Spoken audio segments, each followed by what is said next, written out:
around me. I mean, you can see we've had an update kind of just a few moments ago. I just saw someone sitting here. Ralph Becker coming in here. We are expecting the president any moment. In fact, President? It's way up. They were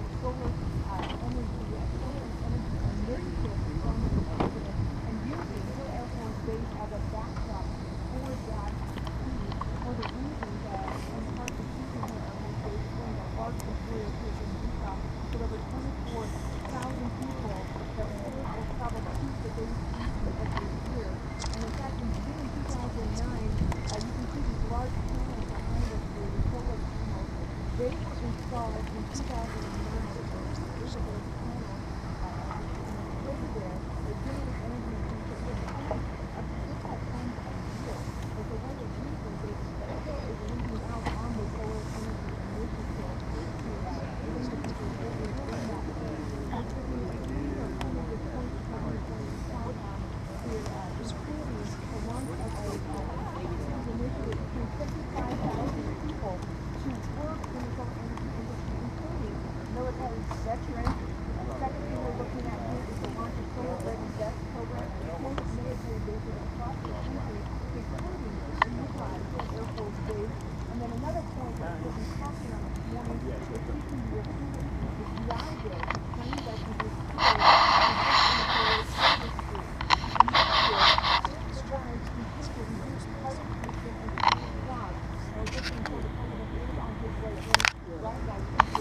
'Well, good morning, everybody.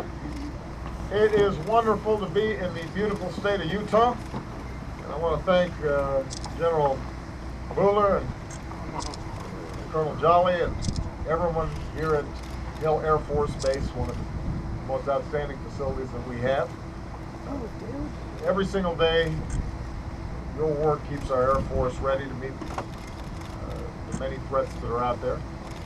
Threats like ISIL, the work that we're doing in Iraq. We support our troops, our humanitarian missions around the world, and keep the American people safe. And so to all of our folks in uniform and the civilians who support them, I want to say thank you for the incredible work that you do every single day. And I think the American people want you to know how much they appreciate it as well.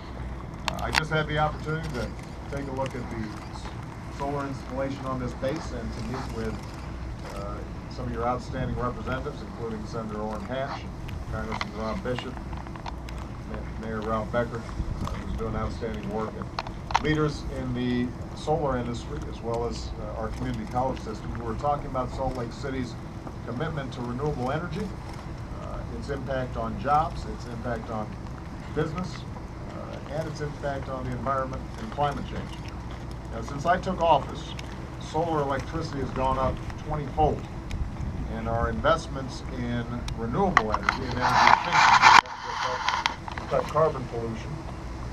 They've made us more energy independent, and they've helped us create a steady stream of high-wage, good-paying, middle-class jobs. This morning we learned that our business created another 129,000 new jobs in March, and that adds up to 3 million jobs over the past year, more than 12 million new jobs over the past 5 years, and that's the longest stretch of private sector job creation on record. But we've got to be relentless in our work to grow the economy and create good jobs. Parts of the globe have seen their economies weaken. Europe has had a weaker economy. Asia has been slowing down. We have had the strongest economy, but we're impacted by what happens around the world. And that's why we have to redouble our efforts to make sure that we're competitive, to make sure that we're taking the steps that are needed for us to be successful. And I think everybody here at Hill understands that one of the most important aspects of national security is strong economic security. We can't maintain the best military that the world has ever known unless we also have an economy to tumble. And a lot of our men and women in uniform at some point are going to transition into civilian life, and we want to make sure that as they fought for our freedom, that they've got jobs to come home to. And that means that working together, not only the private sector has to work, but the government has to work to take the steps that we know will grow our economy. And I'm hoping that working with Congress, we can get some things done this year. Rebuilding our infrastructure all across the country. Those are jobs that can be exported.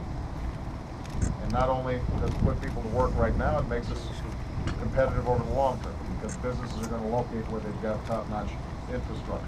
Investing in education and job training to boost growth right here in the United States because, again, businesses will locate where they've got a trained workforce.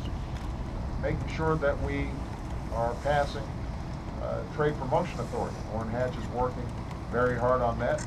Utah is one of the leading exporting states in the country. And part of the reason that this state has been so successful. And we're very grateful that Senator Hatch is working with Senator Wyden to make sure that we can get that deal done. And what I'm doing here today is to highlight the fact that the solar industry is actually adding jobs 10 times faster than the rest of the economy. They're paying good jobs, they're good paying jobs, they're helping folks enter in the middle class, and today what we're going to try to do is to build on the progress that's already been made. I'm announcing a new goal, to train 75,000 workers to enter the solar industry by 2020. As part of this, we're creating what we're calling a Solar Ready Vets program that's modeled after some successful pilot initiatives that have already been established over the last several years. It's going to train transitioning military personnel for careers in this growing industry at 10 bases, including right here at Hill. And as part of this effort, we're also going to work with states to enable more veterans to use the post-9/11 GI Bill for solar job training. It's one of the many steps that we're taking to help nearly 700,000 veterans and military spouses get a job. In fact, about 30% of the federal workforce is now made up of veterans. I've said it before, and I think employers are starting to catch on. If you really want to get the job done, hire a veteran. So Hill's leading by example. It is getting about 20%, maybe a little higher than that, of its overall energy through renewable energy sources, including this installation. DOD, Department of Defense, our military across the board is becoming more and more efficient because that saves money, and it means that we've got more money for personnel, for training, for equipment, for making sure our fighting forces are able to get the job done. What is true for DOD has to be true for the entire country, and it's going to provide enormous prospects for jobs and careers for a whole lot of folks out there if we continue to make this investment. So we've got to lead by example, invest in the future, train our workers for good new jobs in the clean energy economy. That's how we're going to keep our economy growing. That's how we're going to create new jobs and create more opportunity for the American people. We're also, as a byproduct of that, going to make this country safer, and we're going to make the planet more secure. And we're going to make sure that the environment that we're passing on and the incredible beauty of this remarkable state is passed on to future generations as well. So thank you very much, all of you, for the great work you're doing. And thank you to the state of Utah for your wonderful hospitality. I was telling the governor yesterday as we were riding from the airport that I'm going to make sure that I come back next time so I don't have to do so much work and I can visit some of these amazing national parks here and have a chance to visit with some of the wonderful people here in the great state of Utah. Thank you very much, everybody.